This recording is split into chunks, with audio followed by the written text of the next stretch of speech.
एक महत्त्वाची घडामोड आहे। पूजा खेडकरने अटकेपासून संरक्षणासाठी अर्ज केला। त्या संदर्भात आता सुनावणी सुरू आहे। पूजा खेडकरला पोलिसांसमोर हजर राहण्याचे निर्देश आहेत। जोपर्यंत पूजा चौकशीत सहकार्य करेल तोपर्यंत अटकेपासून संरक्षण कायम असेल।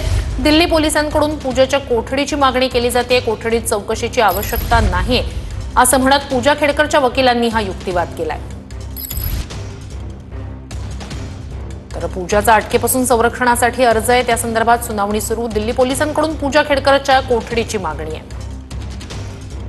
तुम्ही पूजाला चौकशीसाठी का बोलवत नाही असा सवाल न्यायालयाने केला। आम्हाला कोठडीत चौकशी करायची, खेडकरला अटकेपासून संरक्षण आहे असं दिल्ली पोलिसांनी म्हटलं। कोठडीत चौकशीची आवश्यकता नाही असं पूजा खेडकरच्या वकिलांनी युक्तिवाद केलाय। पूजा खेडकरला पोलिसांसमोर हजर राहण्याचे निर्देश देण्यात आले। जोपर्यंत पूजा चौकशीत सहकार्य करेल तोपर्यंत अटकेपासून संरक्षण कायम असेल। आतापर्यंत पूजा खेडकरची ठोस चौकशी झालेली नाहीये असं निरीक्षण सुद्धा न्यायालयाने नोंदवलंय।